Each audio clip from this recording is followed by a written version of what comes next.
Don't judge a book by its cover, because we really don't ever know what's going on in someone else's life, and we really can't define who that person is in just one glance.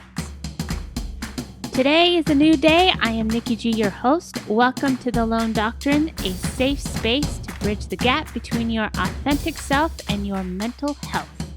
We are your food for thought exploration station in order to make today better than yesterday. Hello and welcome back to the Lone Doctrine. I am here with you discussing our topic of the month, which is strength, courage, wisdom, mostly strength and courage, and how we can build that within our lives to get through not just our everyday, but the big hurdles, the big challenges, and the biggest challenge of all of really embracing our true selves. Now, this can be for anyone, but today we're going to step aside and we're going to talk about how the LGBT community has to handle this a little bit more uniquely. Now, I will say that we spend so much time arguing or fighting against or comparing or doing a tit for tat. And I'm not saying that your life isn't hard if you're not in the LGBT community, but I wanted to shine a little bit of light on the differences of what a lot of people go through. So even if you aren't a part of the LGBT community, you could become an ally, because knowledge is peace. The more knowledge we have about how our differences are the beautiful part of what it is to be human, the better our world will be. So today I kind of wanted to share my story. My story in saying that I've always had to live my life a little differently. The weight I've had to hold growing up, hiding who I really was a huge weight. And part of that weight was coming from the fear of how the world would treat me, how the world would see me. But fast forward, once I released that weight, and trust me, it's a whole nother podcast, if not months worth of podcasts on the complexity of that. But once I lifted that weight, the weight of how the world would treat me really wasn't as much as the weight I was holding within myself from hiding who I really was. And that release brought me so much clarity. And that release brought so many good things in my life. And that release had some challenges. Now, we can all make our lists of who said what and what we've been through and what bully picked on us. But when certain people, not all, in the LGBT plus community go out into the world, they have to approach things a little differently. For example, I am more masculine looking. Once you get to know me, most people like to define who I am as kind of like a tomboy. But when you hear my voice and you actually get to know me, I'm actually very feminine. My wife likes to tease me because she's actually like quote unquote the masculine one in the relationship. Even though I look masculine and she looks feminine, I am much more girly than she is. So I'm constantly having to break these gender norms. I'm constantly challenging people when I'm out in the world. And it could be something as somebody mistaking me for a boy. It could be something mistaking me for being hardcore, and I'm actually pretty nice and approachable. But at first, people tend to judge a book by its cover. And I am the example, and my friends say it all the time, of don't judge a book by its cover. Because we really don't ever know what's going on in someone else's life, and we really can't define who that person is in just one glance. So as we talk about strength and as we talk about courage, I'm very torn, because I've had people say to me more than once, wow, it takes a lot of courage to live the life you live. It takes a lot of courage to be gay. Now, anyone not in the LGBT plus community, have you ever been told, wow, it takes a lot of courage to be straight? Probably not. Again, not a tit for tat, but just an open window to the difference of if we lived in a more understanding and more accepting world, I wouldn't have to have courage just to live my life and to love who I love. And that's just the tip of the iceberg. I've gone through so many different situations where the fear of misunderstanding or the fear of miscommunication or the fear of not knowing has been projected upon me and in my life and in my loved ones and in my friends because of me, because someone else doesn't understand, because someone else has been taught something different, because someone else has been taught that those within the LGBT community plus are sinners. That is the biggest drawn out misconception of our time. And we have to live with that every single day. There is not a day where I'm not out in public that something happens. Granted, it could be little things, it could just be a glance or a look, but sometimes it's really big things. There are several different directions that one can go when you experience hate. When you experience such a blind hate, it can really spiral you out of control and make you feel isolated and sad and feel like you're an outcast.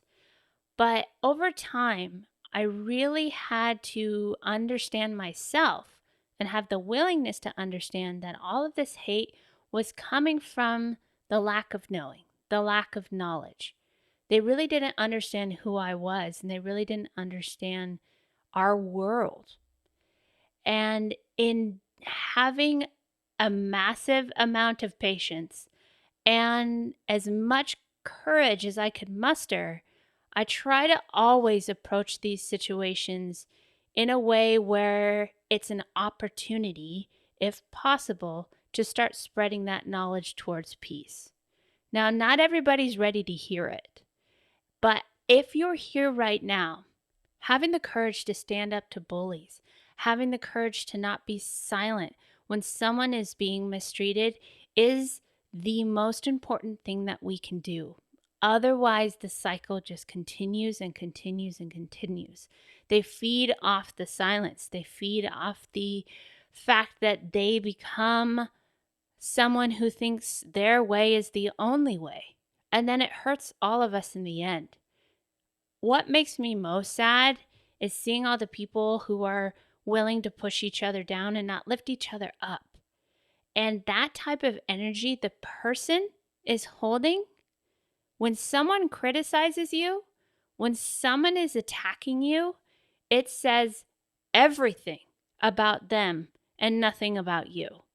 So to learn that so many people are holding this pain is actually what makes me most sad, is actually the part that is difficult for me.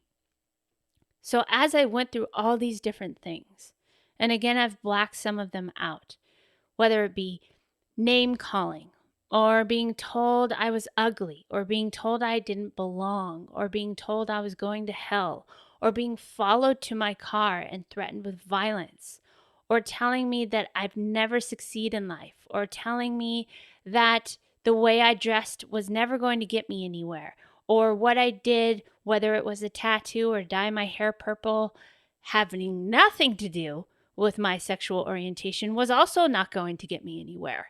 Well, all of which got me to where I am today, and I'm happy to say that I'm living a very happy and healthy life, not without its challenges, but in a way I never thought possible.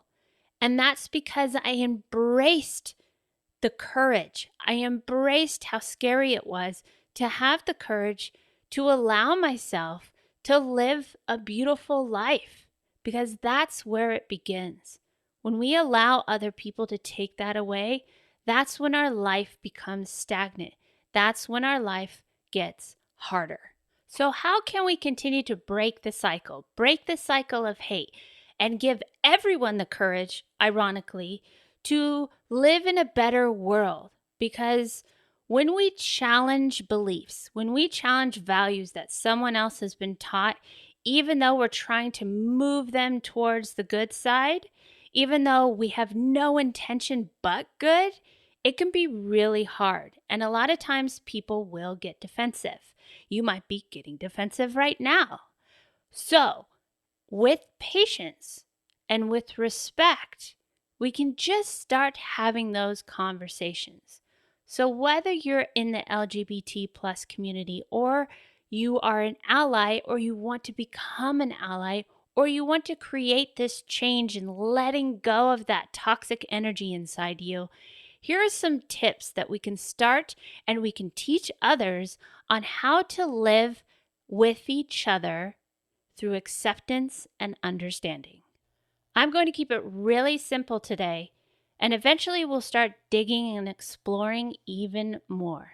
So let's just go over 10 ways to be an ally and a friend, and 10 ways you can encourage other people to be your ally and to be your friend. Be a listener. Listening goes a long way. My grandma always said we have 2 ears and 1 mouth for a reason.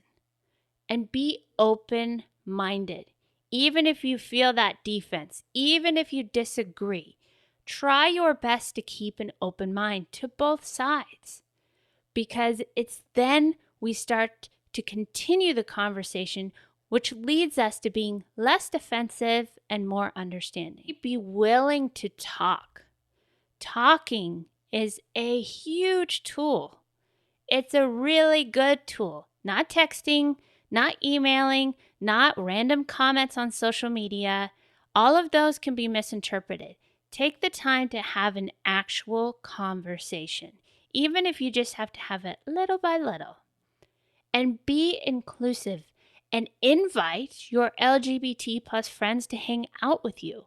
And invite your straight friends to come hang out with you and your LGBT plus friends. When they see that things are kind of normal, that everyone's just hanging out, having a good time, doing a barbecue, playing some games, going to the beach, whatever you might be doing, it debunks all these weird feelings and misinterpretations that they have of our community. So when you do that, it opens their mind. Don't assume that all your friends and coworkers are straight, or don't assume when you're in a room with a gay person that all the people are gay. Someone close to you could be looking for your support in their coming out process. Not making assumptions will give them the space they need. So if you're in a world as an ally and you're just always assuming that everybody's straight, we lose the chance to be that true good friend. I will say that a lot of my friends, even though they say, we always knew you were gay, and when I did come out, they're like, and it kind of still for me was like, well, everybody's assuming I'm straight, so who can I tell and who can be there for me? I felt very, very alone. So even just understanding that everybody walks different walks of life will just kind of open the energy that someone will feel comfortable enough to really trust in you when they have these hard times and they're thinking of possibly coming out to their family or to you. And know that most anti-LGBT comments and jokes are harmful. Even if you're saying them in light, even if the person you're saying it to is saying, I don't care, I feel it still sits on them a certain way of degrading who they are. Let your friends and family and coworkers know that you respect them and that you see them and that you honor the way that they live their lives. And it's not a joking matter, because even something as simple as saying, oh, there comes the rainbow twins, that is actually, even though in light you can laugh at it and it's not a big deal, it really does hold a degrading energy. So I always try to be mindful, no matter if it's in the LGBT community or not, whatever it is, I try to be mindful of those jokes that have to do with who someone is, what their character is, what their values are, and taking that time to learn about them fully so I can fully respect them. And this one's a big one for us all. Confront your own prejudices and bias, even if it is uncomfortable to do so. This happens on both sides. If we find ourselves hating the other side just as much as they hate us, we've gone nowhere. It takes a lot of courage to have the patience to step back and realize that it's an opportunity when we can confront our own biases to step back and to break the cycle. If we take the time to understand why they may be thinking the way they're thinking or what they may have gone through, it gives us the clarity needed to continue the conversation and continue in a way that is more respectful and more constructive and more productive. A great way to be an ally is to defend your LGBT plus friends against discrimination. Again, not being silent, not necessarily having to make a scene and make a huge deal and fight the fire with fire, but having enough willingness to stand your ground out of respect for humankind. Because regardless of gender identity or sexual orientation, we should all be treated with dignity and respect. So this is a lot. To say that we have to be courageous to go out into the world, and this can apply to many of us, all of us, regardless of our sexual orientation or regardless of our gender identity. We want to fill our cup and having the confidence and the loving approach to show the world who we are, because authenticity is contagious. Kindness is contagious. The truth can be contagious. We just have to have the courage to keep putting it out there and keep realizing that things most of the time are actually as bad as they seem. So whether you're in the LGBT community or not, I just wanted to leave you with some inspiring quotes. Openness may not completely disarm prejudice, but it's a good place to start, by Jason Collins. When all Americans are treated as equal, no matter who they are or who they love, we are all more free. Obama. This world would be a whole lot better if we just made an effort to be less horrible to one another. Ellen Page. Seems simple. I'm living by example by continuing on with my career and having a full, rich life. And I am, incidentally, gay. Portia de Rossi. I think being gay is a blessing, and it's something I am thankful for each and every day. Anderson Cooper. I've been embraced by a new community. That's what happens when you're finally honest about who you are. You find others like you. Bono.